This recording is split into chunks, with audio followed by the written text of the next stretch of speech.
자, 이제 오늘 출연해 주신 오늘 우리 경기 열공 우리 정책 콘서트의 하이라이트입니다. 이제 우리 토크 한마당 시간을 가져볼 예정입니다.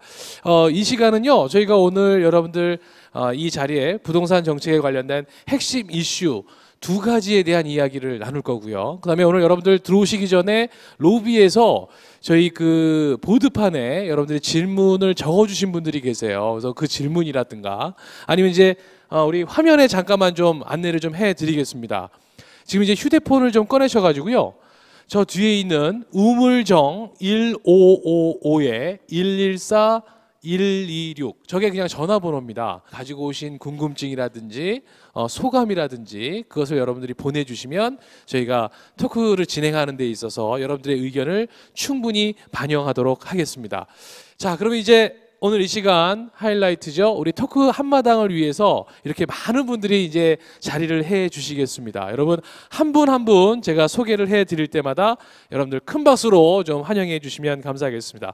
제일 먼저 우리 이 자리에 앉아 주실 우리 김문수 경기도지사님 여러분 큰 박수로 맞이해 주십시오.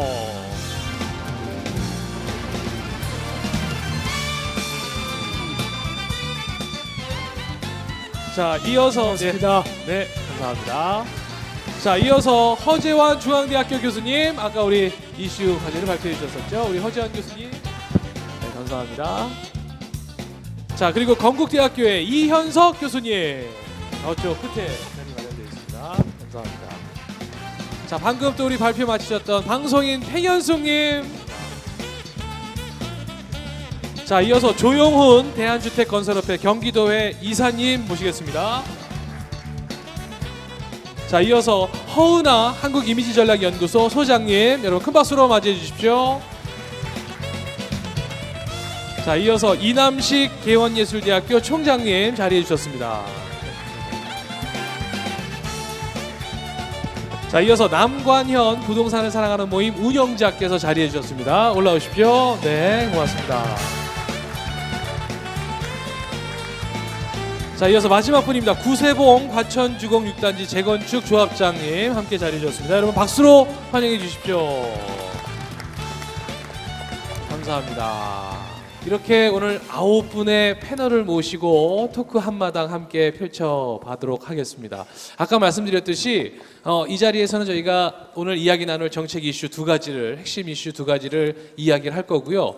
그 중간중간에 여러분들이 남겨주신 질문, 그래서 뭐 보드판을 이용한다든지 아니면 아까 여러분들이 참여해 주셨던 그 문자 게시판을 통해서 여러분들의 질문이 바로바로 저희 토크에 한번 응용이 될 수 있게끔 저희가 최대한 반영을 하도록 하겠습니다. 자, 그럼 이제 시작하기에 앞서서 오늘 한 분씩 좀 인사 겸 짧은 소감을 좀 여쭤야 될 것 같습니다. 먼저 우리 김문수 지사님. 네. 네, 여러분 반갑습니다. 졸리지 않으세요? 정말 부동산 보통 문제가 아닙니다. 저도 요즘에 거의 대부분의 시간을 부동산 문제 해결하는 데 시간을 많이 보냈는데 정부가 4.1 대책을 발표했지만 국회에서 또 통과될지 안 될지 저도 요즘에 국회의원님들한테 부탁을 드리고 있습니다. 잘 돼야 될 것인데 여러분들 걱정 많으신데 제가 늘 답답하게 생각합니다. 제 실력이 없어서 제가 정말 능력만 있으면 여러분들 부동산 고민, 어려움 한 방에 다 풀어드리겠는데 여러 가지로 힘이 부족해서 못 해드리는 점 안타깝게 생각합니다만 오늘 이렇게 토크를 하면서 그나마 우리들끼리 같이 공감대를 형성할 수 있는 시간을 갖게 돼서 감사합니다. 여러분 다 같이 화이팅입니다. 감사합니다. 네. 하나만 제가 더 좀 한번 여쭤본다 그러면 지금 방금 얘기하셨던 4.1 대책 말씀드리고 싶은데 이제 거래 활성화에 영향을 줄 것이다 라고 말은 하지만 근본적으로 부동산 가치의 향상이 좀 우선돼야 되지 않느냐 이런 의견이 있습니다. 이 부분에 대해서는 어떻게 생각하시는지. 지금 일단은 4월 1일 대책이 발표된 이후에 우리 경기도 같은 경우는 거래가 완전히 끊겨버렸습니다. 네. 그 법이 통과될 때까지 아무것도 안 하고 있기 때문에 전혀 움직이지 않고 있고요. 아마 가격 같은 것은 조금 상승 기미가 있는 것 같습니다. 그런데 거의 뭐 아직까지 거래 자체가 없기 때문에 의미가 없습니다만은 하여튼 긍정적인 영향을 미칠 것으로 보고 있습니다. 네. 근데 이 가치 향상이 중요한 게 지금도 아까 나왔습니다만 단순히 그냥 부동산 경기만이 아니라 이게 일자리하고 연결이 돼 있어서 더욱더 중요한 문제 같으세요. 아까 우리 이현석 교수께서도 아마 이제 경기도에서 어떤 차별화된 우리 경기도만의 정책이 필요하지 않겠냐라고 생각하시는데 경기도를 책임지고 계신 지사님으로서 우리 경기도 내에도 굉장히 많은 또 그 도시들이 있지 않습니까? 그 소개를 좀 해주시면 좋을 것 같습니다만. 근데 내수가 지금 어렵다고 하는데 내수는 네. 부동산하고 굉장히 관련이 깊죠. 부동산이 돼야 그래도 아까 보신 것처럼 새벽에 일하러도 나가시고 또 돈 받아서 막걸리도 한잔 하시고 식사도 하시고 또 여러 가지로 기본 경제가 돌아가는데 전통시장이나 모든 그 가게가 돌아가는데 지금 사실 동네 가게가 안 돌아가는 많은 부분이 부동산하고 관련이 많이 있습니다. 그래서 이 부분에 대해서 저희들이 계속 주장을 했고 또 우리 박근혜 대통령도 이 점을 굉장히 중요하게 생각해서 아마 4월 1일 날 취임 2월 달에 하고 바로 4월 1일에 정책을 상당히 과감하게 발표를 했습니다. 과거 이명박 대통령 5년 동안 발표한 것보다 더 강력한 대책을 발표를 했는데 그만큼 중요하다 보고 있고 이 점은 같은 생각인데 오늘 이제 국회에서 빨리 통과될 수 있도록 네. 박수 한번 보내주십시오. 자, 또 우리 지사님의 이야기와 또 우리 많은 패널들의 토론은 또 계속해서 이어질 테니까요. 자, 우리 발표하지 않으시고 지금 이 자리에 계속 처음으로 와주셨기 때문에 이분들 좀 인사를 좀 청해 드려야 될 것 같습니다. 우리 조영훈 이사님 오늘 인사하고 오늘 소감 어떠신지 좀. 네, 네, 안녕하세요. 저 주택 건설협회 경기도의 조영훈 이사입니다. 네. 저는 실제로 주택 건설 업계에 종사를 하고 있는 사람으로서 이렇게 지사님께서 이 경기도 부동산 대책 활성화를 위해서 이렇게 뜻깊은 자리를 마련해 주신 것에 대해서 먼저 감사의 말씀을 좀 드리겠습니다. 저는 이번 준비 모임 때부터 이렇게 참여를 했는데 하면서 느꼈지만 부동산 경기는 단순히 부동산 경기 침체는 단순히 이런 소비자들만의 문제가 아니라 저희 같은 집 짓는 건설업체로서도 이 건설 경기 활성화가 일자리 창출이라든지 내수 진작이라든지 이런 여러 가지 복합적인 경제 문제로 직결된다는 점에서 오늘 이 시간이 굉장히 유익하고 중요한 시간이 될 것 같습니다. 아울러서 이번 정부 4월 1일 대책 발표 이후에 이 시장의 반응 또 저희 업계의 반응들을 이렇게 두루 토론을 하고 구체적으로 논의해서 후속 조치까지도 좀 논의를 할 수 있는 심도 있는 자리가 됐으면 하는 바람입니다. 감사합니다. 네.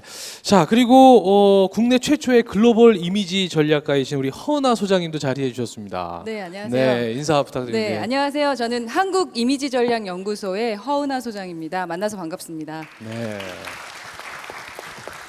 저는 오늘 이제, 네. 뭐 팽 선생님과 비슷하게 부동산 정책을 잘 알고 있지는 않지만 오늘 이 경기 열공에 와서 느낀 점은 그 도민들과 함께 이렇게 어려운 문제를 소통하면서 풀어내려고 하는 모습을 보니까 네. 되게 배운 점이 많았던 것 같아요. 그래서 잘 몰랐던 4.1 그 부동산 정책에 대해서도 좀 많이 알게 되고 경기도에서 특히 그냥 전문가들만 모셔놓고 얘기하는 게 아니라 현재 도민들 중에서 그 사례를 뽑아서 그렇죠. 이야기하는 모습을 보면서 무언가 이 경기도는 좀 다르게 변해가겠구나라는 좀 기대를 하면서 이 토크에 임하고자 합니다. 네. 그래서 저는 좀 이미지 위주로 네네. 말씀을 드려볼까 생각하고 있습니다. 알겠습니다. 네. 기대하겠습니다. 네. 자, 그리고 이어서 우리 또 탁월한 리더십으로 전주대학교를 부활시키고 지금은 개원예술대 총장으로 계신 우리 이남식 총장님 인사 부탁드리겠습니다. 네. 안녕하세요. 저는 그 경기도 의왕시에 있는 우리나라 최고의 그 예술 디자인 교육기관인 개원예술대학교의 이남식 총장입니다.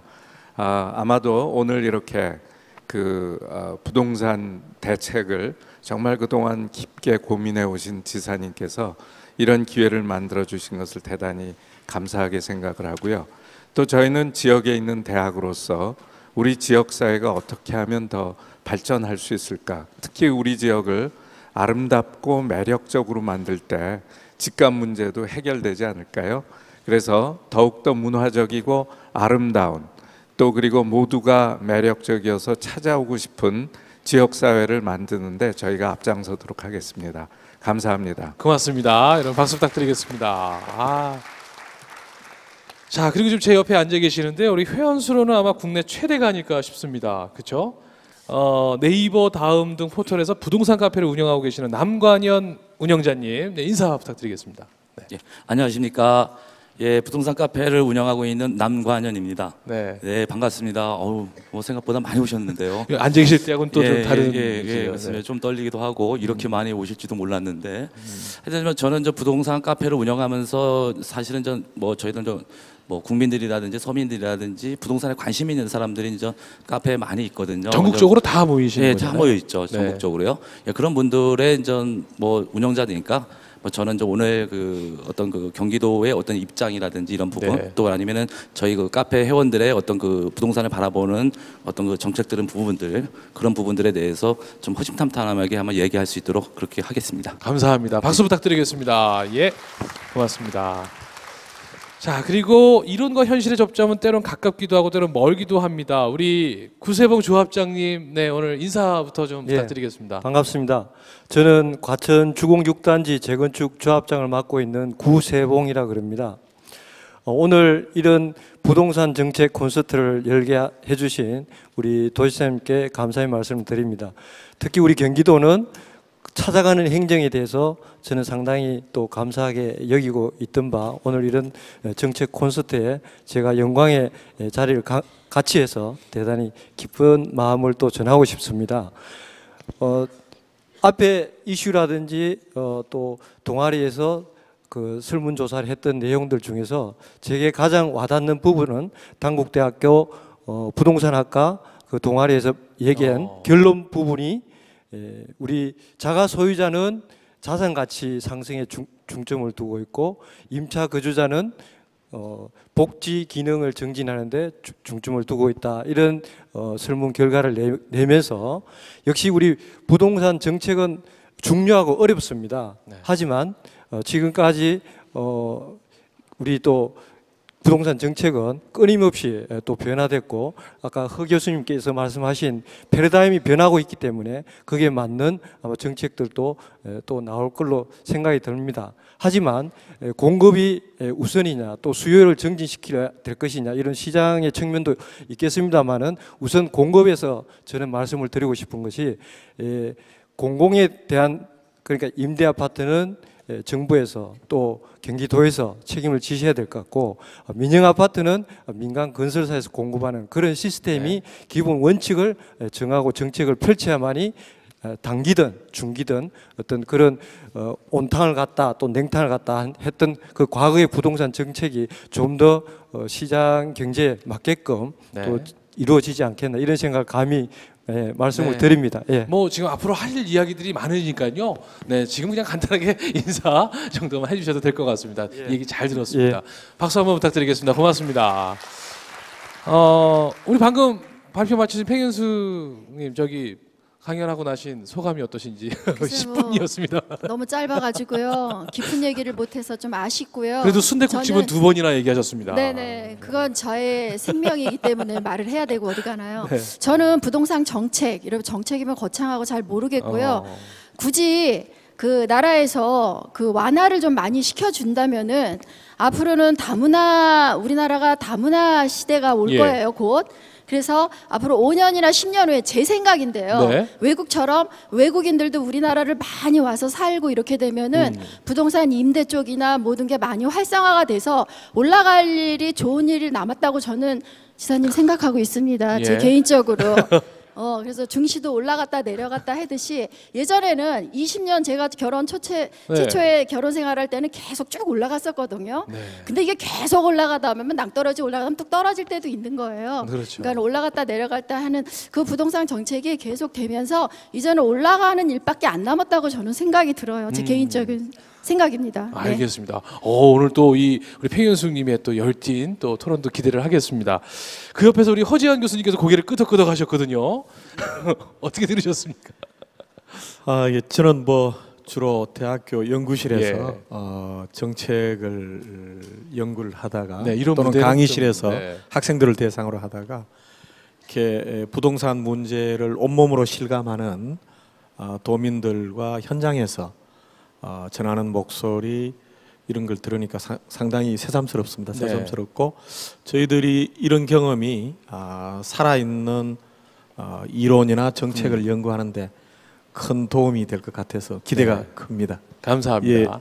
자, 그리고 우리 이현석 교수님도 네, 자리하신 소감 한 말씀 좀 부탁드리겠습니다. 저도 참 이런 자리는 처음입니다. 항상 뭐 딱딱한 세미나 자리나 뭐 학술적인 자리였는데 이렇게 진짜 현장에 있는 소리를 듣고 같이 이렇게 얘기하는 자리가 사실은 어떻게 보면 이게 제일 중요한 자리 같습니다. 그래서 네. 이런 자리에서 나오는 목소리와 이런 지금 분위기에서 나올 수 있는 자유로운 소리들이 정말 정책에 반영되고 그리고 그 학술적으로 연구되는 게 중요한 것 같고요. 사실은 우리가 이제까지 너무나도 아니한 시대에 살았던 부분들이 있습니다. 사실 그렇죠. 부동산 쪽에서 보면 이제 우리가 노력하지 않으면 혹은 뭐 고민하지 않으면 가치들을 증진시킬 수 없는 이런 이제 시기가 왔기 때문에 같이 고민하는 계기가 됐으면 합니다. 감사합니다. 자, 이렇게 9분한테 저희가 인사 한 번만 청했는데도 시간이 꽤 흐릅니다. 자, 이제부터는 이제 이슈를 저희가 던져드리면 그거에 대해서 그냥 가감 없이 허심탄회하게 여러분들 이 자리에서 토크를 나눠주시면 좋겠고요. 사회자는 많이 개입하지 않겠습니다. 그냥 여러분들이 많이 그냥 나오셔서 여러분들 그 발언의 지분을 꼭 지켜가시면 좋을 것 같습니다. 마찬가지로 우리 교수님 두 분도 와 계시고 우리 총장님도 계시기 때문에 조금 더 이분들이 지금 굉장히 편안하게 앉아 계신 거 보이시잖아요. 그래서 아마 더욱더 재미있는 토론이 되지 않을까. 자, 그러면 우리 발제를 해주셨던 허 교수님께서는 이 부동산 변화를 어떻게 보고 계시는지 이제 한마디 정리해 주시는 걸로 시장 변화에 대한 이야기를 좀 청해 듣고요. 그에 대한 각자의 이야기를 좀 나누는 걸로 한번 첫 번째 핵심 이슈를 좀 던져보고 싶네요. 네. 제가 아까 말씀드릴 때 이제 부동산의 기본 기조가 부동산 투자는 안전하다. 부동산은 언젠가는 가격이 올라간다. 라는 믿음 위에 부동산 거래가 이루어지고 정책이 이루어졌다면 앞으로는 부동산은 올라갈 수도 있고 내려갈 수도 있는 그래서 부동산의 관리 특히 부동산의 위험 부담 관리가 아마 부동산 투자나 정책에서 굉장히 중요한 요소를 차지해야 될 것 같아요. 그다음에 그 정책 차원에서는 이런 그 부동산의 이 변동성이 심한 여건에서는 그런데 아무리 부동산이 침체된 시장이라도 부동산 가격이 올라가는 곳은 반드시 있습니다. 올라가는 곳이 대개 보면 한 두 가지 정도 요인인데요. 첫 번째는 일자리가 있는 곳입니다. 일자리가 있는 곳. 전국적으로 보면 혁신도시가 있는 곳, 세종시가 간 곳, 수도권의 경우에는 삼성전자에서 큰 투자를 계획하고 있는 평택, 안성, 그다음에 판교 테크노밸리가 있는 판교 이런 쪽은 사실 가격이 거의 내려가지 않았거나 오히려 상승을 했습니다. 그래서 이런 그 부동산의 변동성이 심한 시기에 부동산을 안정시키는 가장 중요한 정책은 저는 일자리라고 생각합니다. 끊임없이 일자리를 만들어내고 좋은 일자리를 갖다 놓는 것 이것이 가장 중요하고요. 두 번째는 이제 부동산이 이런 변동성이 심하게 되면 투자의 관점이라기보다는 거주나 또는 삶의 질 관점에서 바라보는 시선이 점점 높아집니다. 요즘 단독주택에 대한 선호가 높다거나 전원주택에 대한 수요가 높다는 것은 그러한 일단면을 보여주고 있는데요. 이건 무슨 얘기냐 하면 정부나 혹은 지방자치단체에서 이제 새로운 주거단지를 만들거나 신도시를 만들거나 또는 기성시가지를 재정비할 때 삶의 질 제고에 초점을 맞추다 보면 결과적으로 부동산 가격의 변동성을 최소화시키고 오히려 관리를 할 수 있는 그런 정책이 되지 않을까 생각을 합니다.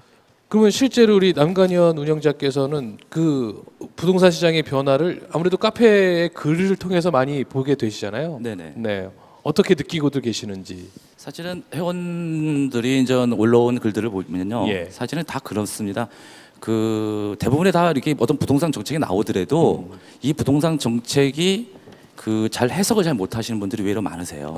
그러니까 일반적인 국민 여기 오신 분들 용어가 다 진짜 어려워요. 어렵잖아요. 예. 진짜. 좀 쉽게 좀 써서 줬으면 좋겠는데 뭐 다 전문적으로 용어만 쓰고요. 그러니까 좀 그런 부분에서 좀 그 심도를 하는 것 같고, 그다음에 또 부동산 정책이라는 것이 좀 일관성이 있어야 되는데 너무 자주 바뀝니다.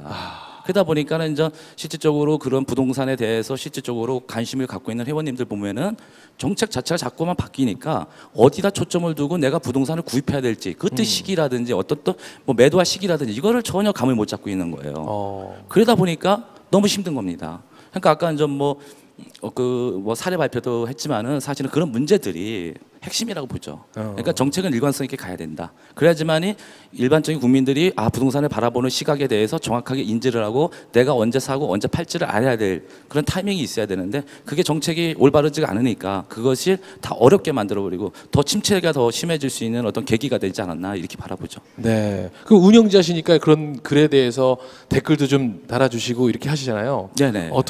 주로 어떤 댓글 달아주세요? 이렇게 좀 혼란스러워하는 분들에게. 예. 혼란스러워하시는 분들한테는 좀 많이 그 심의 좀 들어주고는 하고는 싶지만은 또 저 나름대로 뭐 부동산 공부를 좀 많이 하고 있고 그다음에 하다 보니까는 좀 저는 그렇게 보는 게 올 하반기부터는 조금 어떤 그 정책적으로 봤을 때 올 하반기부터는 좀 부동산 경기가 좀 살아나서 약 한 3년 정도 올라가지 않을까. 왜냐하면 3년 그 정도 올라가고 난 다음에는 아무래도 우리나라 먼저 이 전체적인 인구 성장률도 떨어지고 그다음에 1, 2인 가구가 늘어나면서 아무래도 약간 좀 다시 좀 이렇게 좀 평탄한 길로 좀 가지 않을까. 그래서 뭐 전문가는 아니지만은 여러 그 글들을 올라와서 봤을 때 쉽게 댓글 달아주시는 거죠? 네네. 그래야죠. 네. 자, 그리고 또 여기에는 또 우리 뭐 주부시잖아요. 각각의 또 전문 분야도 있으시지만. 저는요 주부 입장에서 얘기를 하고 싶은 얘기인데요. 제가 주변 분들한테 저는 전문가도 아니면서 늘 물어봐요. 집을 사게 되면은 어느 시기에 사고 싶냐고 물어봐요. 그러면은 지금 요즘 집들 많이 안 사잖아요. 그거 왜 안 사냐? 그랬더니 그분 하시는 말씀이 이러는 거예요. 집을 사게 되면은 일단 먼저 재산세를 내야 되고 그리고 국민연금이 올라가고 의료보험이 올라간다는 거예요. 집이 생기기 때문에. 그렇죠. 근데 지금 집을 산다고 해서 집값이 올라가는 것도 아니고 대출을 받아서 이자를 계속 내야 되는데 너무 부담스럽다는 거예요. 그래서 이거는 정책적으로 그 세금 올리는 거를 좀 그것도 완화를 시켜주면 어떨까? 제 생각에는 그런 생각이 들어요. 세금 얘기가 좀 나왔습니다만은. 네. 세금. 세금. 아니 그러니까 이제 아니 여러분들 그거 가장 그 피부에 와닿는 얘기 아닙니까? 그러니까요. 맞죠? 네. 이 부분에 대해서는 혹시 좀 다른 그러니까 뭐 얘기해 주지 뭐 덧붙여서 같이 나도 이런 얘기 들은 적 있다. 네. 있으시면 역시 세금은 좀 역시 사실은 다 문제는 그거예요. 뭐냐면은 국가 재정이라든지 뭐 지방 재정을 위해서는 세금을 걷어서 뭐 살림살이를 해야 되는데 뭐 주택 거래가 활성화되고 세금이 높여서 잘 거래가 많이 되고 그러면은 국가 재정도 좋아지고 지방 재정도 좋아지겠지만 지금 같은 세상에서 지금 같은 시기에 부동산 이렇게 침체기가 돼 있는 시기에서 글쎄 그게 과연 어떻게 올고 갈까. 근데 저 잠깐 뭐 말씀드렸지만 뭐 4.1 부동산 대책 같은 것들이 사실은 어떤 전국적으로 혜택을 받는 게 아니거든요. 그러다 보니까 그런 게 좀 있어요. 12월에 보도블록 갈잖아요. 그거 갈지 말고요. 돈 좀 덜 걷어서 우리 시민들한테 세금 혜택을 좀 줬으면 좋겠어요. 저는 주부로서. 그러니까 우리나라에서 세금 내는 거 아주 허리가 힙니다. 그러니까 보도블록만 세금 좋아요. 저는 많이 벌어서 세금 많이 내는데 정말 부담스러울 때가 많아요. 그러니까 집을 사야 이게 경기가 부양된다고 해서 사긴 사야 되는데 거기에 딸려오는 게 너무 많으니까. 많으니까. 네. 그렇구나. 우리 허은하 소장은 어떠세요? 또 주부로서 좀 이 요즘 부동산 변화 실감하실 것 같은데. 주부로서 실감을 잘 못하고 있는데 어떡하죠? 그러면 개인적으로 저는 그냥 한번, 그런 생각은 해봤어요. 지금 이제 부동산 정책 4.11 정책이 나왔는데 단기적으로는 충분히 이제 저희를 위해서 되게 많은 좋은 걸 많이 만들어 주셨구나라는 생각이 들기는 하는데 장기적으로 봤을 때 아까 교수님들도 말씀을 하셨지만 좀 패러다임의 전환이 있었으면 좋겠다. 왜냐하면 기본적으로 그 경기 회복과 더불어서 통합적으로 무언가를 좀 고민을 해줬으면 좋겠는데 너무 예전 구시대적인 발상으로 다 생각하고 계시다는 생각이 들어요. 예를 들면 아까 뭐 일자리가 되게 중요하다라는 말씀하셨잖아요. 그거 되게 중요합니다. 네. 그리고 근데 일자리가 중요하지만 그렇다고 해서 예를 들어 경기도는 경기도만의 색을 가지면서 무언가의 그 브랜드 이미지 가치를 높여야 그렇죠. 되는데 자꾸 서울의 위성 도시로서 그러니까 서울로 출퇴근하기 좋은 것 어떻게 하면 더 빨리 출근할 것인가를 고민하는 정책으로 자꾸 가다 보면은 네. 경기도만의 색이 없어질 것 같거든요. 근데 생각해 보면 요즘에 그걸 뭐라 그러죠? 스마트 워킹이라고도 하지 않습니까? 이 집에서도 일을 많이 하고 네. 또 솔직히 그 출퇴근을 직접 하지 않고 스마트 워킹이라던가 아니면 프리랜서들도 상당히 많은 편이에요. 그래서 그 출퇴근 자체에 무언가의 패러다임이 바뀔 시대가 곧 올 테니까 그 부분까지도 좀 고민하면서 우리 가까이에 있는 이 경기도민들이 어떤 생각을 갖고 있는지 그 지방자치적으로 좀 고민을 해줘서 장기적으로 접근을 해보면은 이러한 부동산 정책이 어렵다라고만 느껴지기보다는 네. 아 진짜 나한테 필요한 거고 이걸 이렇게 활용하면 되겠구나라는 걸 느끼게 되지 않을까라는 생각을 해봤습니다. 자, 우리 조영훈 이사님도 또 아무래도 업체 쪽이시니까 이런 부동산 시장 변화를 아마 가장 실감하고 계시지 않을까요? 네, 이 부동산 불황의 가장 큰 피해자는 저희 주택건설업체가 가장 피해자가 아닌가라는 생각을 할 때가 가끔 있습니다. 왜냐하면은 지금 뭐 2008년도 이후로 2008년 미국발 금융위기 이후로 부동산 가격이 폭락을 하면서 대규모 미분양 사태가 발생을 했습니다. 그러다 보니까 지금 언론에서도 보셨겠지만 100대 건설사 중에서 한 30개 정도가 법정 관리나 워크아웃을 진행하고 있습니다. 이런 것들은 결국 이 미분양 물량이 쌓이면서 자금이 돌지 않아서 생긴 현상인데 이게 이걸로만 끝나는 게 아니라 결국에는 이 건설사들한테 자금을 대여해준 금융기관의 부실까지도 연결이 되고 그리고 또 2차적으로 건설 관련 그 일자리가 또 감소되고 그 관련되는 그 협력업체들까지도 줄도산하는 그런 지금 현실에 닥쳐 있습니다. 그리고 지금 이 부동산 시장의 이제 패러다임의 변화를 말씀을 하셨는데 이 부동산 시장의 수요 자체가 변하다는데 이 건설업체들이 주택을 짓는데 가장 그 큰 재화인 택지는 중앙 정부나 이 공기업에서 제공하는 토지공사를 통해서 나오는 이 택지를 이용해서 공급을 하게 되는데 이때 나오는 택지들의 계획이 다 짜여서 나옵니다. 그래서 우리가 소위 말하는 국민주택 규모 몇 세대, 그다음에 국민주택 이상 그 대형 평수를 지을 수 있는 거 몇 세대, 임대 아파트 몇 세대. 그런데 지금 보시면은 대형 평수들이 분양이 안 되다 보니까 대형 평수를 지을 수 있는 택지를 공급을 받은 건설업체들은 짓지도 못하고 지어봤자 안 나가고 짓지도 못하고 그 땅을 사놨기 때문에 그 금융 비용에 대해서 계속 이자 부담이 발생을 하고 결국에는 그걸 처리를 못하다 보니까 도산하게 되는 법정 관리 들어가는 이런 지금 악순환이 지금 생기고 있는데 이런 부분들이 해결이 되려면은 이제 우리나라도 핵가족화되고 가구 수가 적기 때문에 이 택지 개발 자체에서도 약간의 그 변화를 준다든지 꼭 원칙대로 대형 평수 몇 프로, 중소형 몇 프로 할 게 아니라 이제는 중소형 평수 위주로 이렇게 한다든지는 정책의 변화를 좀 저희 업계에서는 좀 기대하고 있습니다. 네.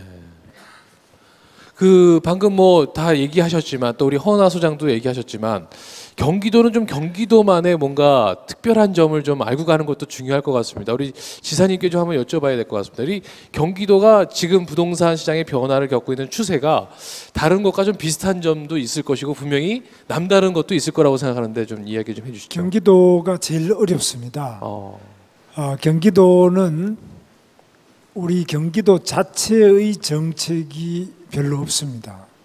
왜냐하면은 정부가 수도권 정책을 말할 때 서울에 집이 없는 사람들한테 서울이 땅이 없으니까요.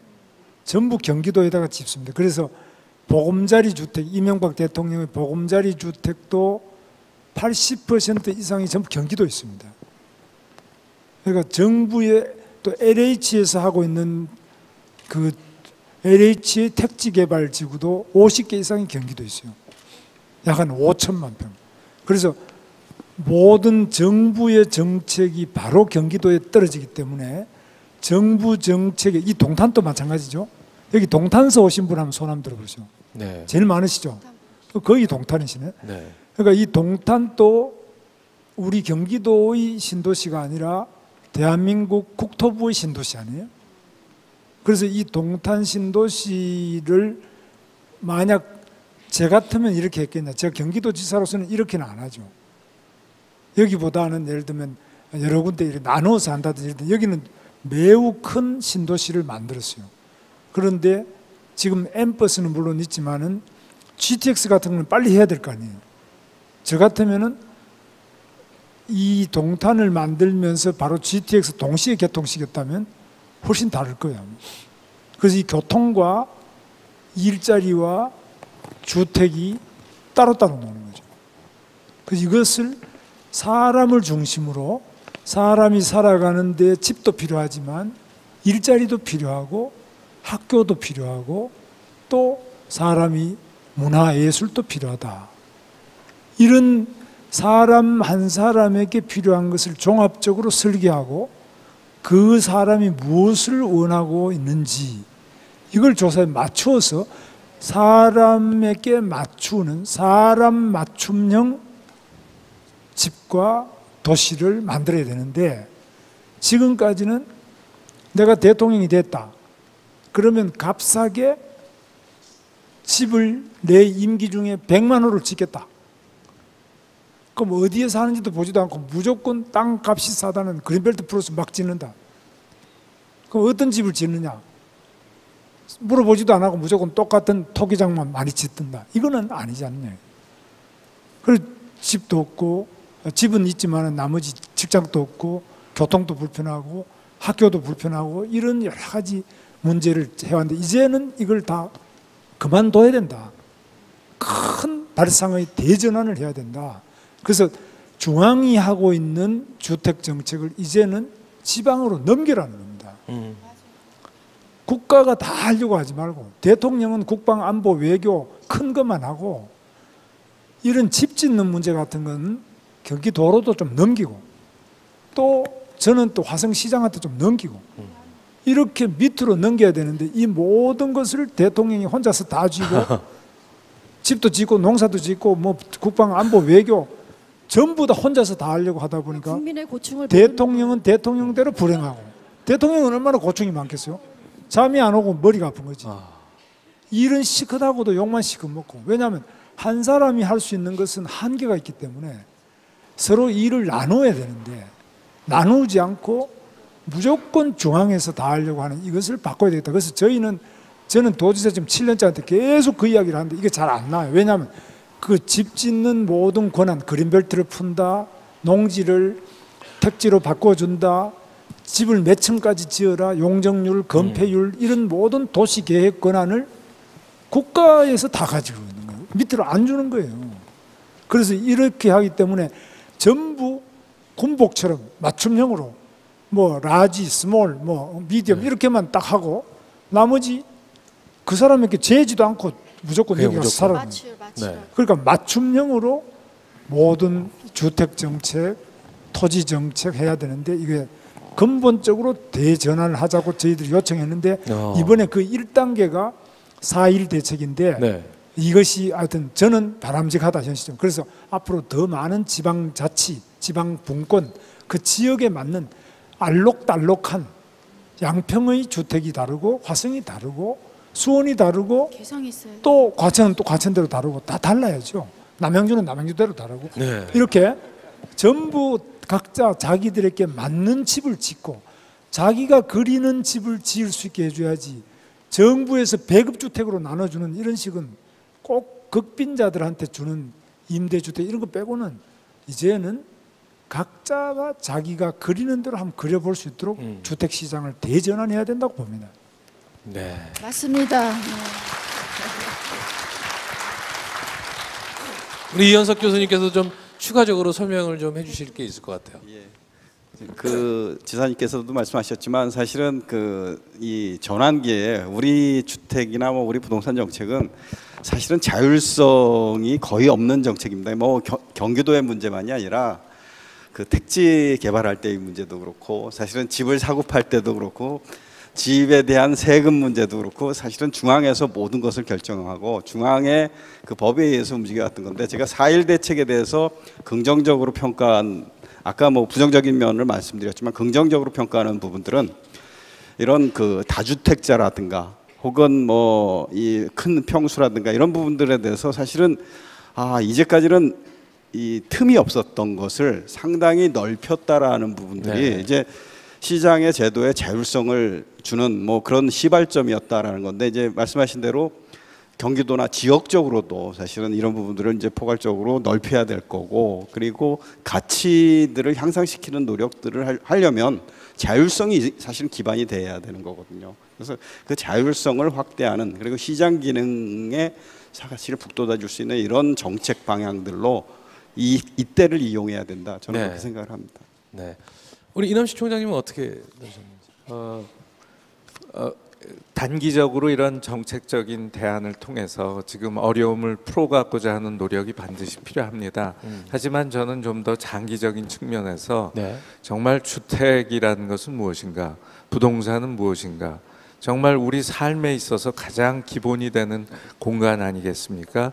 이 부분에 대해서 어떻게 해서든지 정말 고생 안 하고 모두가 살 수 있도록 하는 그런 기본이 필요하고 또 한 가지는 지역적인 편차가 앞으로 더 커질 거라는 그런 말씀이 계셨습니다. 예를 들자면 스위스의 빌바오라는 도시는 굉장히 그 경제가 어려웠던 도시입니다. 하지만 거기에 아름다운 예술 공간이 하나 생겼습니다. 빌바오의 구겐하임 뮤지엄입니다. 아마도 그 건물을 짓는데 들어간 돈은 지금 이 동탄의 문화센터를 짓는 돈하고 크게 다르지 않았습니다. 한 1200억 정도가 들어갔는데 그 이후에 그 구겐하임 뮤지엄 때문에 빌바오라는 도시는 매년 한 2000억 이상의 새로운 수입이 발생하기 시작했습니다.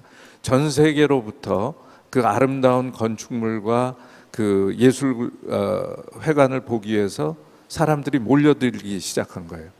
저는 그런 의미에서 결국은 지자체가 할 수 있는 이러한 기반 시설들 이런 것들을 좀 더 아름답게 꼼꼼하게 또 그리고 주민뿐만 아니라 모두에게 혜택이 될 수 있도록 한다면 그 지역의 집값은 자동적으로 올라가게 돼 있다고 생각이 됩니다. 그래서 훌륭한 커뮤니티를 만드는 것은 지자체나 지사님이 홀로 하실 수가 없기 때문에 이 자리에 계신 여러분들께서 함께 만들어가는 것이 커뮤니티가 아닌가 생각을 합니다. 네, 감사합니다. 예. 우리 또 구세봉님 이야기 잠깐 듣고 이제 잠시 후에 또 여러분들이 남겨주신 SNS 질문 잠깐만 좀 받아보고 또 이야기 계속 나눠보겠습니다. 우리 구세봉님은 과천 이야기 좀 해주세요. 부동산 시장 변화에 대한. 예, 오늘 여기 우리 방청객 중에는 동탄 시민들이 많이 계셔서 그런데 제가 과천 얘기를 좀 해드리겠습니다. 일단 그 4.1 대책 발표 이후에 과천 지역의 집값이 한 5천만 원 정도 올랐답니다. 그래서 아주 좋은 뭐 소식이라 이렇게 생각이 들 수 있습니다만 아까 그 설문조사에서도 나왔지만 그 정부 정책에 대한 특히 또 여야 우리 국회의원님들께서 얼마만큼 또 빨리 그 정책을 또 통과시켜 줘야만이 실현이 되기 때문에 지금 우리 그 시민들은 관망을 하고 있습니다. 관망을 하면서 또 그 지난 그 정책들이 너무 내성이 생겨가지고 또 어떤 또 실망감 이런 기대 속에서 또 실망감 이런 게 또 우려되면서 전체적으로 봤을 때는 뭐 긍정적인 효과가 아닌가 이렇게 지금 예의주시하고 있습니다. 예. 네, 고맙습니다. 지금 뭐 첫 번째 이슈에 대해서 지금 저희가 뭐 부동산 시장의 전반적인 어떤 변화 추이 또 거기에 걸맞는 어떤 정책 방향에 대해서 저희가 좀 각자들 갖고 계시는 생각들을 좀 이야기 나눠봤는데 뭐 아까 김은수 지사님께서 이미 말씀하신 것처럼 정말 좀 이제 그 지역에 맞는 특성화에 맞는 그런 좀 자율적인 좀 정책이 좀 활용이 됐으면 좋겠다 이런 내용들이 다 나오는 것 같습니다. 첫 번째 이슈에 대한 내용은 이렇게 조금 정리를 해보면서 일단 우리 SNS로 여러분들이 지금 많이 또 참여를 해주고 계시다고 하는데 그 질문 보면서 또 그 질문에 대한 이야기를 좀 나눠봤으면 좋겠습니다. 자, 화면이 넘어갈까요? 네. 자, SNS 지금 이 현장에 계신 여러분들이 직접 남겨주신 겁니다. 우리 이현석 교수님께 답변이 좀 필요하다고 왔네요. 3월에 생애 최초로 집계약을 했습니다. 4.1 정책 관련한 세금 혜택을 받을 수 있는 건가요? 이렇게 얘기해 주셨는데요. 지금 현재 발표된 거로 보면 사실은 그 생애 최초 주택 그 부부 합산해서 과표가 6천만 원 이하고 네. 그리고 6억 이하 85제곱미터 이하일 경우에 이 혜택을 받을 수 있다라고 했는데 네. 그 신문지상의 보도를 보면 아마 이것을 소급해서 네. 이 대상이 된다 그러면 소급해서 혜택을 주겠다라는 쪽으로 정리되고 있는 거라고 보이기 때문에 그 세 가지 대상 안에 든다면 뭐 받을 수 있지 않을까 네. 하는 예상입니다. 어떤 상황인지를 먼저 좀 확인을 하셔야 될 것 같습니다. 맞습니다. 예. 우리 김문수 지사님께 또 답변 요청이 왔네요. 경기도 이천에 살고 있는데 이사를 가고 싶은데 집값이 안 올라서 팔아도 돈이 안 돼서 못 갑니다. 이천 같은 비도시도 경기도 변방도 발전시켜 주세요. 이렇게 무진 애를 쓰고 있는데 이게 네. 쉽지 않습니다. 아, 예를 들면은 이천은 어려운 점이 팔당 상수원 보호 지역입니다. 이천의 가장 큰 회사가 SK 하이닉스입니다. 예. 3만 명 이상이 일하고 있는 곳입니다. 그리고 거기에는 관련된 많은 현대 엘리베이터 많은 게 있는데 이 이천은 성장할 수 있는 잠재력이 많지만 여러 가지 상수원 지역으로 규제가 많아서 매우 어려움에 빠져 있습니다.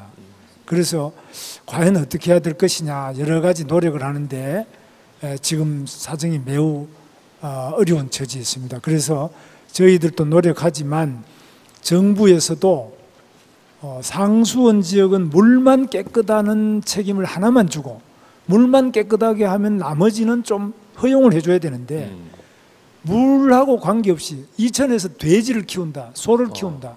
그러면 그 축산 분뇨가 나옵니다. 이 축산 분뇨가 다 우리 입에 들어오게 됩니다. 이런 돼지, 소 키우는 보다는 왜냐하면 돼지 한 마리는 사람보다 12배의 분뇨를 배출합니다. 소 한 마리는 약 20배 이상의 분뇨를 배출합니다. 그럼 이 소, 돼지 없애는 대신에 공장을 하나 짓도록 해달라. 공장에 폐수는 배출하지 않겠다. 뭐 이렇게 하면 해줘야 될 거 아닙니까? 안 된다는 거예요. 소, 돼지는 키우더라도 공장이나 이런 일자리는 안 된다. 이게 상당히 어려워요. 그래서 이런 걸 가지고 제가 계속 지금 다투고 있는데 우리 지역마다 경기 북부 지역은 군사시설 때문에 어렵고 동부 지역은 바로 팔당 상수원 때문에 어렵습니다. 이런 여러 가지 어려움이 각 지역마다 있는데 그런 것을 하나하나 풀어가는 노력을 하고 있습니다. 그런데 지금 부동산은 이런 지역적인 문제가 아니고 그야말로 전 세계적인 어려움도 있지만은 대한민국의 저출산의 문제, 애는 낳지 않고 네. 어르신들은 연세가 높아가서 여러 가지 그 부양 부담이 점점 늘어나는 이 큰 어려움에 부딪히고 있는데 이 점은 일본과 유사합니다. 일본이 그동안에 굉장히 발전을 빨리 했습니다만 우리가 일본보다도 더 애를 더 안 낳고 더 고령화가 더 빨리 진행되고 자살률도 더 높고 이혼율도 더 높습니다. 그래서 우리가 이런 사회적인 저출산, 고령화, 자살, 이혼 이런 사회적인 문제를 원만하게 풀어나가야만 네. 그래야만 우리의 기망이 있습니다. 이게 지역적인 문제는 그래도 풀 수 있습니다. 네. 고맙습니다. 질문 하나만 더 받겠습니다. 허재환 교수님께 답변 요청이 왔습니다. 집값이 떨어지면 투자가 줄어 전세값이 오르는데 그 부분의 정책은 준비되었나요? 이렇게 얘기했습니다만. 제가 뭐 정책 당국자가 아니라서 지금 우리나라 이 임대차 시장이 앞에서도 말씀드렸습니다만 빠르게 전세 시장에서 월세 시장으로 넘어가고 있습니다. 예. 전세라는 제도는 전 세계에서 우리나라밖에 없는 아주 독특한 제도고요.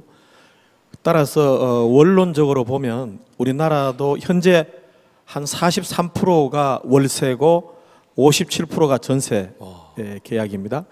이게 아마 점점 빠른 시간 내에 7, 80%까지는 월세로 바뀔 것 같습니다. 다만 그 중간에 네. 이제 이 전세를 선호하는 분들은 여전히 좀 남아 있고 이 정부가 전세에 대한 사실 대책은 지금 뾰족한 방법은 없습니다. 지금 네. 박근혜 정부가 집주인의 집을 담보로 대출을 받는 정책을 제안하고는 있는데 네. 전문가나 시장에서 실현 가능성에 대해서는 의구심이 많습니다. 지금 유일하게 전세에 대한 대책을 추진하고 있는 데가 서울시입니다. 장기 전세 주택 이른바 시프트라는 정책인데요. 이 정책이 굉장히 그 호응도가 높아서 좀 중앙정부 차원에서 그 정책을 일정 수준 좀 추진할 필요가 있지 않나 하는 그런 생각을 저는 해봅니다. 예. 그렇군요. 네. 자, SNS 하나만 더 볼까요? 네, 우리 이거 하나만 더 보죠. 요거까지만. 우리 이남식 총장님 답변 아마 요청이 온 것 같은데 집 매매가 안 돼서 고민인데 그냥 노후 대비용으로 주택연금으로 사용해야 할까요? 예. 그 저희가 뭐 부동산이라고 이름을 붙이는 것은 그 현금처럼 유동성이 떨어지기 때문 아니겠습니까? 그래서 대개 우리가 각 개인의 재산으로서 주택을 많이 가지고 계시죠. 그런데 지금 문제는 부동산이다 보니까 매매하지 않으면 우리가 가지고 있는 가치를 충분히 활용을 못한다는 점이 단점인데요. 네. 아무래도 연세가 자꾸 드시고 또 이제 자녀들을 다 출가를 시킨다든지 이렇게 됐을 때 과연 그 큰 집을 유지할 필요가 있겠는가? 그런데 팔고 싶어도 안 팔린다. 그랬을 때는 지금 소위 이런 리버스 모게지라든지 이런 방식으로 결국은 자산을 유동화해서 좀 쓰실 수 있는 제도가 빨리 많이 현재도 있지만은 앞으로도 개인적으로도 은행이라든지 금융들하고 상담을 하셔서 사용하시는 것도 방법이 아닐까 생각이 됩니다. 다만 이제 그럴 때 그 주택에 대한 가치 평가를 어떻게 잘 받을 것인가 하는 그러한 문제가 남아 있다고 생각이 됩니다. 알겠습니다. 자, 이렇게 해서 우리 첫 번째 이슈에 대한 토론은 여기서 마무리하고요. 이제 우리가 또 이렇게 그냥 변화에 대한 어떤 이런 것만 수용할 것이 아니라 이걸 이제 어떻게 풀어가야 될 것이냐, 좀 해결책도 좀 모색해야 될 것이고 앞으로 우리 경기도는 어떤 부동산 정책 방향으로 나아갈 것이냐라는 어떤 그런 질문이 남아 있는 것 같습니다. 그래서 두 번째 토론 주제는 경기도의 부동산 정책 방향 이야기를 좀 여러분들한테 좀 청하면서 좀 이렇게 좀 풀었으면 좋겠다. 그냥 허심탄회한 여러분들의 좀 그런 아이디어, 그런 이야기들을 좀 해주셨으면 좋겠습니다. 그래도 이렇게 풀자니까 이현석 교수님께서 좀 포문을 좀 열어주시죠. 예. 좀 전에 제가 이제 발제해서 발표를 할 때 이제 말씀드린 거는 경기도만의 정책이랄까, 그리고 일단 미분양에 대해서는 특단의 대책 이런 게 필요하다라는 쪽 중심으로 말씀드렸는데 사실은 이제 심리적인 부분들이 상당히 있습니다. 주택에서 보면 제가 국민연금이랑 프로젝트를 할 때 조사했던 바로는 사실은 집값이나 부동산 가격은 GDP 상승률, 그러니까 국민 총생산과의 연관성이 다른 어떤 팩터보다 제일 높습니다. 그때 기억으로 70% 이상이 GDP, 국내 총생산과 연계돼 있었는데 그것은 지역도 똑같습니다. 네. 무슨 얘기냐면 강남과 강북의 집값이 차이가 나는 이유는 강남과 강북의 GDP, 국내 지역 총생산이 틀리고 차이가 있기 때문인데 사실은 경기도 지역이 앞으로 발전할 거다라는 인식을 일반 시민들이나 도민들한테 심어주면 사실은 이 투자가 활성화되는데 핵심적 요인이 될 거고요. 또 하나 심적인 걸로 해서 이제 학술적으로 나오는 게 이제 손실 회피 현상이라는 게 있습니다. 그건 뭐냐면 집값이 떨어질 때는 사실은 내놨던 집들도 대부분 걷어들이는 경향들이 높다라는 게 미국 시장에서도 판명됐고 사실은 우리 시장에서도 집값이 떨어지는 시기에는 가능하면 집의 거래를 자제하는 쪽으로 움직이는, 그래서 손실 회피 현상이라고 하는데 결국 둘 다 제가 지금 앞에 얘기한 거랑 지금 얘기한 거 둘 다 사실은 심리적인 안정감, 심리적으로 이 경기도가 잘 될 거다라는 이 모양새, 앞으로의 비전들을 제시하는 게 아마도 지금 문제를 푸는 데는 가장 핵심적인 역할을 할 거다 이렇게 생각을 합니다. 네, 경기도가 앞으로 발전 가능성이 저는 있다. 네. 남양주 경기도가 굉장히 발전할 거라고 10년 전부터 예언을 했기 때문에요. 그게 지금 맞아. 13년 네. 전에 이미 경기도 쪽으로 이사를 했고 지금도 살고 있습니다. 그리고 제 개인적인 얘기인데요. 네. 이걸 부동산을 어떻게 지금 당장 살리자 이 방법은 제가 생각할 때 저는 아직 그런 것까지는 큰 능력이 없고요. 2차원적으로 제 주부로서 그냥 얘기인데요. 아이디어를 내는 편안하게요. 거니까. 네, 네, 네. 네. 제가 예전에 호주 시드니에서 한 1년 산 적이 있었어요. 예. 거기 가보면은 시드니 오페라 하우스라고 그렇죠. 사실 가보면 그냥 크게 그거 하나야 떨렁. 건물만 근데 희한하게 전 세계 사람들이 그거 하나 본다고 그냥 시드니 가면 다 가요 무조건. 거기서 다 사진 가서 찍잖아요. 그냥 달러 막 쓰고 돈 막 그래서 저걸 보는 걸 보고 우리나라도 뭐 이런 경기도나 어디에다가 아름다운 아까 말씀하신 것처럼 교수님이 그런 거를 만들어서 외국의 유치 그 관광객을 왕창 유치라는 거예요. 그래서 달러를 막 벌어들이는 거야. 그럼 일자리 창출이 되고 제 생각은 그래요. 그래서 음식점도 잘 되고 순대국밥집도 잘 되고. 잘 돼서. 네. 그래서 다 같이 잘 먹고 잘 사는 거죠. 순대 모습으로 건물을 하나 지으면 어떨까요? 그렇죠. 네. 그것도 순대 목걸이를 만들어서 사진 찍고 이렇게. 정말 확실한 랜드마크가 돼서. 진짜 저는 그런 생각을 많이 해요. 관광객을 맞아요. 유치해서 외화를 벌어들이는 거예요. 근데 지금 그게 굉장히 작거든요. 저희 네. 나라가. 볼 그러니까 것도 많지 않고. 우리가 해외에 보면 달력 사진 같은 거 보면 정말 그 나라다고 딱 알만한 그렇죠. 것들이 있는데 네덜란드 꽃 이런 거. 사실 우리나라는 뭐 서울에 같은 경우 남산 남대문. 남대문 이런 거 아니면 또 없거든요, 사실은. 없어요. 네, 그걸 한번 경기도 내에서도 한번 네. 경기도에 많죠. 북한산부터 뭐 우리 남양주는 충령산으로 또 아주 또 아름다운 산이 많이 있어요. 근데 산은 또 이렇게 사진 찍어놓으면 딱 어느 산인지 잘 관광객들이 그게- 올라가기 힘들고요. 코스로 이렇게 편안하게 보면서 음식도 이렇게 먹을 수 있고 그런 사진 찍을 수 우리 있는. 남양주는 또 아름다운 한강 팔당댐이 또 있어요. 예, 그것도 있는데요. 남양주에는 댐도 뭐 여러 개가 다 그린벨트를 좀 많이 비슷비슷해가지고 풀어야 돼요. 말이죠. 남양주는 그린벨트를 좀 많이 풀어서 관광객을 더 유치해가지고서 그린벨트- 정약용묘 뭐 별로 없어요, 솔직히 한강. 산 그게 있는데 저는 그 음식점이라든가 관광을 네. 할 수 있어 서울에서 가까우니까 많이 끌어들여서 관광객의 그 달러를 많이 벌어야지만 우리나라가 일자리 창출되고 잘 먹고 잘 살 수 있을 것 같습니다. 완전히 또, 같은 예. 생각입니다. 네, 예. 좋습니다. 예. 저도 같은 생각. 큰 박수 쳐주세요. 아이 참.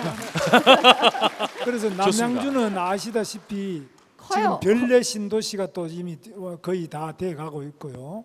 또 그다음에 진건 뭐 여러 가지 신도시도 생기고 예. 남양주에 철도도 들어오고 여러 측면에서 큰 발전이 있을 겁니다. 네. 아주 물도 맑고 산도 좋고 땅은 넓고 아름답죠. 사람은 아름다운 네. 좋은 예. 곳입니다. 우리 백선생님도 사시고. 네 맞습니다. 네. 최현숙 씨, 우리 이남 씨. 지사님께서 뭐 여러 가지로 네. 사실은 지역 경제를 활성화시키기 위해서 노력하고 계신데 그 중에 하나가 재래시장, 네. 전통시장이 한 180여 개가 있는데 이것들을 좀 잘 살려보시려고 또 노력을 많이 하시더라고요. 어제도 또 모란시장, 그 성남시에 있는데 다녀왔는데 주말에 10만 명이 넘는 사람들이 모이더라고요. 그런데 조금만 우리가 손을 보고 함께 노력을 하면 세계적인 관광 명소가 또한 그런 그러네요. 시장들도 맞아요. 가능하겠더라고요. 그래서 결국은 불가능은 없고 우리가 힘을 합해서 하나씩 해나갈 때 또 부동산 문제도 함께 해결되지 않을까 생각을 합니다. 네. 우리 허나 소장님도 사실 경기도 정책이나 뭐 이런 거에 있어서 아까 차별화 얘기하셨는데 앞으로 어떤 이미지 전략을 좀 추구해 가면 좋을까요? 제가 이제 조사를 해봤는데 네. 그 제가 마케팅 그 경영학 박사니까요. 예. 마케팅의 대가 필립 코틀러가 그런 얘기를 했어요. 앞으로는 산업이 분산화가 될 것이다. 그래서 각 도시마다 전문화된 이미지로서 성장을 하게 될 것이다라는 얘기를 했거든요. 예. 예를 들면 우리가 영화를 배우러 가고 싶다. 그러면 미국의 LA, 그렇죠. 뭐 헐리우드 이렇게 가잖아요. 맞아요. 뭐 정치를 배우고 싶다. 워싱턴. 워싱턴. 그리고 또 뉴욕에는 왜 가나요? 뭐 연극이라던가 그렇죠. 뮤지컬 뮤지컬. 이런 것들을 보러 가게 되고 또 재즈를 배우려면 그 어딥니까? 뉴올리언즈를 네. 가게 되지 않습니까? 그런 것처럼 각 도시마다 자기만의 전문화된 이미지가 있다라는 거죠. 뭐 우리 경기도에는 뭐 순대도 괜찮고요. 남양주의 순대 남양주 유명하죠. 순대는 아주 유명해요 지금 전 그러니까요. 세계적으로. 그래서 경기도라고 그렇죠. 하면 우선 나름대로. 첨단 산업 그렇죠. 해서 무언가 그 이렇게 첨단 산업의 이미지가 있지 않습니까? 그렇죠. 근데 그 부분을 조금 더 살릴 수 있는 그때 융복 융복합 네, 도시. 그런 예. 부분들 말씀을 해주셨으니까 뭐 집도 아까 색색의 집들 말씀을 해주셨는데요. 마을마다 집도 개성. 첨단 산업이 딱 보여줄 수 있는 그런 뭐 아파트가 지어진다거나 아니면 네. 집들이 지어진다거나 아니면 우리 일자리 같은 경우도 첨단 산업에 걸맞는 또 이렇게 많은 관광객들이 올 수 있도록 하는 우리만의 무언가를 알릴 수 있는 이미지 산업, 분산화된 이미지 네. 산업을 좀 자율적으로 해서 살려보는 거, 붐업을 시켜보는 것도 괜찮을 것 같아요. 맞습니다. 네. 지금 백연숙 선생님도 얘기하신 것처럼 그 지역을 딱 나타낼 수 있는 랜드마크 딱 할 거. 그렇죠. 이남식 총장님도 사실은 그 우리 있는 가는 시장부터 한번 좀 독특하게 또 개발해 보면 어떻겠느냐. 우리 또 허은하 소장 이야기에서 자연스럽게 이제 융복합 도시 정책과도 지금 신설하지 않으셨습니까? 김우수 장님은 어떤 그렇습니다. 이제까지 도시가 집만 있는 도시가 아니라 집과 일자리와 교육과 문화가 함께 어우러지고 각 도시마다 자기 개성이 독특한 네. 그러한 것을 만드는 데는 지방자치가 절대 필요하다는 거예요. 중앙에서 다 이렇게 지역에 맞는 거 못 해준다는 것. 두 번째로 우리 경기도는 아시다시피 최첨단 반도체 LCD 부분에 세계 반도체 부분의 거의 60% 이상을 경기도가 공급하고 있습니다. 그리고 경기도가 세계에서도 그 R&D 센터, 여기 삼성도 한 그 연구소가 약 2만 명 이상, 3만 명 가까이로 연구원이 있습니다만은 우리나라 최대 연구소가 화성에 있는 또 현대 기아 자동차 연구소도 세계 최대죠. 그리고 많은 연구소가 여기 있습니다. 그래서 이런 경기도가 최첨단이면서도 또 바다도 있고 산도 아름답고 또 땅도 넓고 각 곳에 특색이 있는 그러한 뭐 우리 아시다시피 에버랜드라든지 뭐 또 이런 것들 전부 다 DMZ나 이런 것들이 전부 다 독특한 경기도 나름의 특색이 있습니다. 이런 것들을 잘 살려야 되는데 이제 지금도 사실 상당한 특색이 있지만 언론 같은 데서 아직까지 충분히 보도가 안 돼서 그렇지 서울의 남대문 하나만큼 또 아직까지 아마 경기도에 특색 있는 서해안 같은 이런 것도 부각이 안 되고 있어요. 이런 부분들을 우리가 알리기도 하고 가꾸기도 하고 다듬어 나가는 노력이 필요하다고 봅니다. 네. 혹시 또 다른 또 이제 아이디어나 우리 조영훈 이사님 다들 지금 이렇게 부동산 가치를 증진시키는 거에 대해서 말씀을 하셨는데 제 생각도 약간 비슷한 생각입니다. 지금 경기도의 그 범위가 계속 이렇게 넓어지고 있거든요. 신도시를 통해서. 그리고 이 부동산 위기의 시발점이라고 볼 수 있는 거는 공급 과잉된 신도시의 그 아파트 가격이 폭락을 하거나 거래가 안 되면서 이게 문제점이 시작된 거라 봅니다. 그래서 아까 우리 저 박사님께서도 말씀하셨고 그렇다시피 요즘에는 도시 경쟁력 시대라고들 하지 않습니까? 그래서 경기도만의 특색 있는 그 각 지자체별로 특색 있는 그 문화 그다음에 전통을 좀 유지하면서 그 기존의 도심을 좀 활용할 수 있는 무작정 신도시를 늘리는 게 아니라 기존의 도심을 좀 재개발해서 쓸 수 있도록 그리고 거기에 뭐 저희 같은 민간 자본이 좀 참여할 수 있도록 규제를 좀 완화해 주신다든지 그러면은 저희도 무작정 그 신도시로 나가서 허허벌판에 아파트 짓는 것보다 오히려 도심안에 이렇게 인센티브가 있다면은 그런 쪽에서 주택개발 사업을 하게 되면은 도시가 확장되지도 않고 그 도시 문화 그대로 유지하면서 유럽의 그 고도시들처럼 저희 경기도의 그 지자체들도 도시들도 그렇게 좀 부동산 가격이 떨어지지 않고 발전할 수 있지 않을까 그렇게 생각을 합니다. 네, 우리 구세봉 선생님도 저는 도지사님께서 그 맞춤형 주택 정책이 필요하다 여기에 저는 전적으로 공감을 하고요.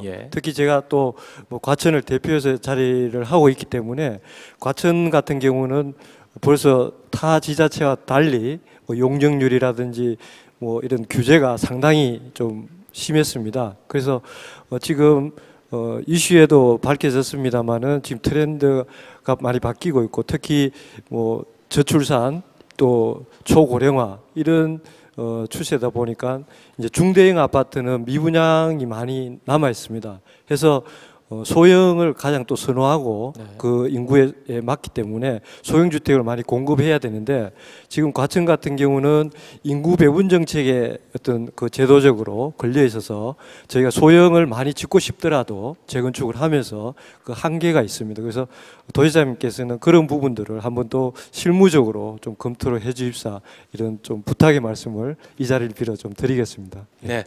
그렇다면 여기서 이제 우리 경기도의 이제 주택 부동산 정책을 또 총괄하고 계신 우리 지사님 이야기를 좀 더 청해 들어봐야 될 것 같은데 경기도는 이미 2020 우리 경기도 주택 종합 계획을 수립해 놓고 계시잖아요. 그거를 좀 소개를 좀 해주신다면. 2020 계획은 우리가 대폭적으로 수정을 하고 있어요. 한마디로 네.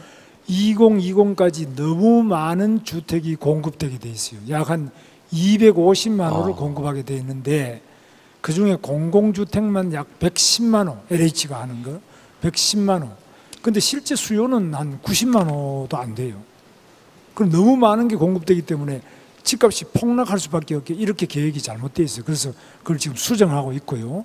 이제 과천 같은 경우는 제가 생각할 때는 이제 정부 청사가 옮기면은 저희 계획은 원래 그 관악산을 터널을 뚫어가지고 서울대학하고 이렇게 연결을 해서 과천을 교육 또 연구 과학 도시로 만들어서 친환경적이면서도 매우 높은 수준의 과학 연구 단지로 이렇게 하려고 했는데 이것도 막 그린벨트도 많고 이렇기 때문에 중앙 정부의 통제가 워낙 심합니다. 그래서 잘 안 되고 있는데 도시마다 31개 우리 경기도 시군이 있는데 31개마다 전부 다 하지만 특히 이 동탄 같은 경우 이곳에는 아주 조건이 좋습니다. 그래서 앞으로 GTX만 제대로 된다면은 네. 여러 가지 면에서 이 동탄 신도시의 전망이 저는 밝다고 생각합니다. 그래서 앞으로 우리가 힘을 가지고 이렇게 같이 모여서 함께 만들어 나가는 우리의 아름답고 개성 있는 도시를 그렇게 건설해 나가도록 합시다. 고맙습니다. 예.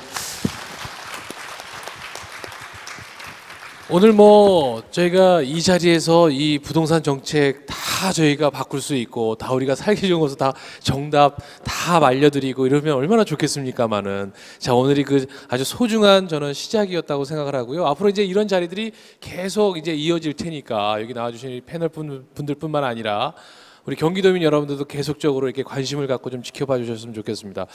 이제 시간이 좀 어느덧 다 지나서 오늘 뭐 이야기 나눌 수 있는 거를 다 할 수는 없겠습니다만 끝으로 꼭 이 자리에서 이제 개인적으로 하고 싶으신 이야기가 꼭 있을 것 같습니다. 우리 지사님 말씀은 제가 마지막에 청해 듣고요. 우리 이남식 총장님부터 한번 좀 말씀을 해 주시죠. 네.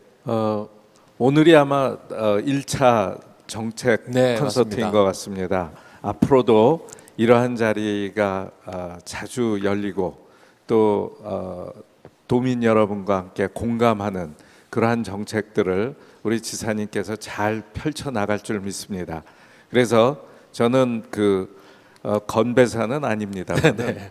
위하여 한번 하고서 끝내도록 하겠습니다. 네. 이 위하여는 새로운 의미인데요. 네. 위기를 기회로 하면 된다는 신념으로 여러분 화이팅! 파이팅입니다. 예. 허은하 소장님도 끝으로 하면 이쪽부터 이렇게 돌 거니까요. 네네. 저는 아까 갑자기 질문을 하나 네, 던지면서 질문하셔도 끝내고 돼요. 싶은데 네. 그 아까 에버랜드 잠깐 말씀을 하셨고요. 그 새로운 거를 짓지 않는 것들 여러 가지 말씀을 하시면서 느꼈던 게 아이가 태어나면 꼭 한 번은 가봐야 되고 적어도 한 3번, 4번 가봐야 되는 게 에버랜드잖아요. 근데 에버랜드에 가면 한 하루는 묵으면서 뭔가를 해보고 싶은 생각이 있어요. 근데 사실은 그 삼성 자체에서 하는 그런 그 묵는 장소 네. 아니면 주변이 다 모텔입니다. 그래서 아이랑 좀 하룻밤을 먹기가 되게 어려운 부분이 있더라고요. 근데 그죠 안 받아주고, 네. 네, 그래서 너무 되게 속상해요.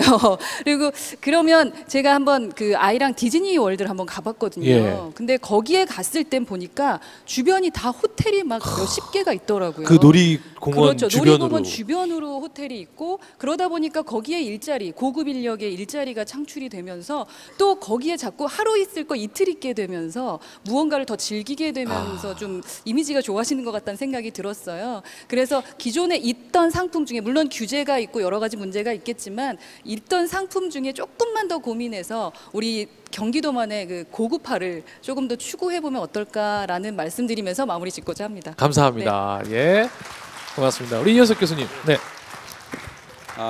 저는 뭐 이러한 시점의 변화가 오히려 사실은 우리한테 아까 말씀하신 대로 위기다라고 생각하지만 어떤 면에서는 상당한 기회다라고 생각합니다. 이제 항상 보던 콘크리트 똑같은 모양의 콘크리트 거기에서 이제 돈을 벌려고 이제 뭐 항상 뭐 투기와 투자 뭐 이런 얘기들 하는데 그 속에서 살던 데서 정말 사람들의 머리와 사람들의 감성을 가지고 뭔가를 만들어낼 수 있는 이런 때가 왔기 때문에 우리가 일본의 예에서도 보시다시피 사실 일본이 계속 20년간 부동산 가격이 추락해 왔지만 오히려 부동산의 그 모양새들은 그리고 그런 사업들은 훨씬 더 인간적이고 다양화됐습니다. 사실은 그런 측면을 본보기로 해서 보면 경기도 입장에서 사실 이거를 기회로 삼아서 사람들의 힘을 정말 능력을 발휘할 수 있는 하나의 전환점이 됐다. 뭐 이렇게 판단을 합니다. 잘하면 우리가 훨씬 더 나은 미래로 만들 수 있으리라고 생각합니다. 더 나은 경기도를 만들 수 있겠다는 이야기 감사합니다. 고맙습니다. 최용훈 이사께서도 네. 예, 경기도 부동산 정상화가 대한민국 부동산 정상화라고 해도 과언이 아닐 정도로 이 경기도 부동산 시장이 미치는 영향이 절대적이라고 할 수 있는 이 시점에 그래도 다른 지자체보다 먼저 한 발 앞서서 이런 정책 토론회를 갖고 또 도민과 지사님과 이렇게 업계가 같이 고민할 수 있었던 자리가 가장 뜻깊은 자리가 아니었나 하는 생각을 해봅니다. 그래서 앞으로 더 발전하는 경기도를 위해서 오늘 이 자리가 큰 의미가 있었다고 저는 이렇게 말씀을 좀 드리고 싶습니다. 감사합니다. 고맙습니다. 자, 우리 구세봉님도 네. 역시 우리 경기도는 찾아가는 행정에 감사의 말씀을 또 드리고 싶고요. 또 저도 역시 경기도민으로서 자긍심을 가집니다. 모쪼록 이런 4.1 정부 부동산 대책이 좋은 평가를 받고 있는데 빨리 우리 여야 국회의원님들이 국회 상임위 통과를 해서 우리 국민들이 좀 신뢰할 수 있는 그런 정책들이 빨리 좀 정해졌으면 하는 그런 바람입니다. 감사합니다. 고맙습니다. 감사합니다. 우리 남강현님부터 먼저 네. 네. 사실 부동산 정책이 정부 주도로 다 이루어지니까 좀 앞으로는 어떤 경기도의 목소리도 한번 들어보고 아니면 경기도에서 실무를 담당하는 그런 담당관들하고 정부 정책관들을 만나서 허심탄회하게 얘기하고 그러면서 좀 제대로 된 어떤 부동산 정책이 나오지 않을까. 너무 지금 나오는 4.1 대책 같은 경우도 사실은 서울의 위주로다가 만든 정책이다 보니까 사실 어떻게 보면은 많은 경기도 이쪽의 부분에 대해서 혜택을 많이 못 받는 것도 좀 사실이거든요. 그렇죠. 그러니까 가장 부동산 정책에서 가장 중요한 게 거래 활성화인데 거래 활성화를 하기 위해서는 사실은 세금 문제거든요. 그러니까 어느 지역만 좋게 만들지 말고 이 지역 소리도 들어보고 저 지역 소리도 들어보고 그래서 정부 중앙의 주도로의 어떤 부동산 정책보다는 좀 이렇게 각 지방의 어떤 어떤 특색에 맞게끔 이렇게 해서 좀 정책적으로 만들어 가야 되지 않을까 저는 그렇게 봅니다. 앞으로 또 카페에서 많은 활동을 좀 부탁드리겠습니다. 감사합니다. 감사합니다. 박수 부탁드리겠습니다. 우리 허재환 교수님께도 네. 예, 대부분의 사람들한테서 사실 집은 그분의 평생 동안 축적해온 그 자산이자 그렇죠. 자기 미래를 담보할 수 있는 유일한 미천이기도 합니다. 그런데 이제 안타깝게도 그 부동산을 둘러싼 환경이 더 급격하게 바뀌고 또 바뀐 환경에 따라 정책도 더욱 다양해지고 아까 우리 말씀하셨습니다만 그 정책을 이해하기가 더더욱 힘들어집니다. 그렇죠. 그래서 저는 이제 이런 정책 콘서트를 넘어서 경기도가 이 개별 이 주민들이 자기들이 궁금해하는 부동산 시장의 흐름이라든가 부동산 정책을 좀 더 피부에 와닿게 이해할 수 있도록 차라리 경기도 차원의 어떤 정책 컨설팅 같은 걸 예를 들어서 우리 평현숙 선생님을 단장으로 한다든가 우리 이현석 교수님을 부단장으로 해서 지역별로 왜냐하면 지역마다 부동산 시장의 특성이 다 다릅니다. 그래서 그분들한테 보다 정확하고 보다 피부에 와닿는 지식을 전해드리고 알게 하는 것도 저는 이 부동산 시장의 어려움을 헤쳐나가는 중요한 방안이라고 생각합니다. 경기도가 그런 면에서 좀 더 선두주자가 되기를 희망합니다. 감사합니다. 네. 또 방금 경기도 남양주시의 정책 컨설팅 단장이 네, 또 되셨어요. 감사하고요.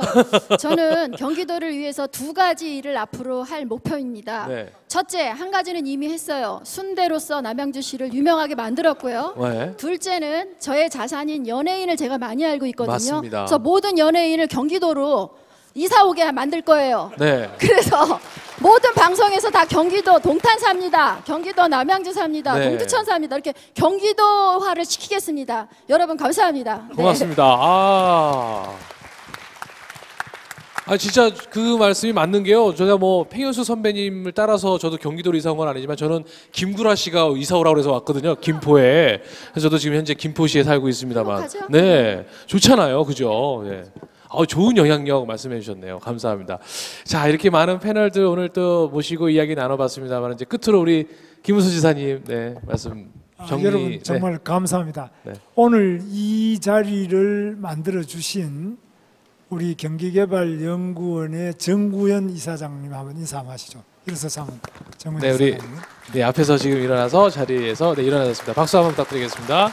고맙습니다. 그다음에 경기개발연구원의 원장님 모셨습니다. 홍순영 원장님 어디 계시나요? 네, 저 뒤에 계시네요. 저 뒤에 계시네. 네. 여기가 우리 경기개발연구원에서 오셨어요. 그리고 우리 부지사 3분 다 오셨는데 오늘 경기도 3분 부지사가 있는데 다 오셨습니다. 와. 그리고 우리 경기도 도시주택 이제 전체 도시계획 이런 거 맡은 도시주택 실장님 김정렬 실장님하고 간부들 전부 다 오셨습니다. 고맙습니다. 우리 도시주택실 간부들 다 경기도 공무원 다음에 일어서 보시죠. 야. 네. 예. 여러분 큰 박수 부탁드리겠습니다. 네. 뒤에도 많이 계십니다. 예. 그리고 우리 이 새누리당의 마침 지구당 위원장님도 여기 오셨습니다. 예, 같이 오셨고. 고맙습니다. 네.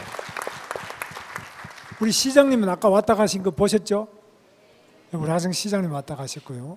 우리 제가 다녀보니까 오늘 이 동탄 문화센터가 경기도 안에서는 제일 좋아요. 네, 시설 너무 좋습니다. 아주 잘 지었고 공기도 좋고 멋있는 도시인데 제가 오늘 저녁을 여기 와서 먹어보니까 아직 상가에 빈 상점이 상당히 많아요. 가게에 빈 데가 많은데 앞으로 꽉 차고 좋은 그런 도시가 될 수 있도록 노력할 것을 약속드리고 아무래도 이 동탄과 화성이 경기도에서 제일 큽니다. 아시는 것처럼 우리 화성은 바다도 있고 섬도 많아요. 그리고 삼성전자부터 현대기아자동차 온갖 기업체가 제일 많습니다. 그리고 윤건능 정조부터 시작해서 모든 아름다운 것과 역사적인 것, 최첨단 현대와 또 바다와 산과 그리고 미래를 향한 것 다 가지고 있는데 경기도와 이와 똑같습니다.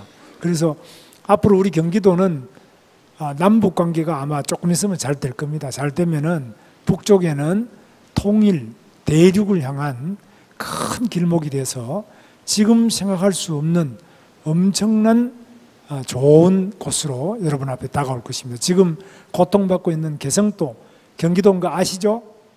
네. 개성이 경기도입니다. 아시죠? 네, 네.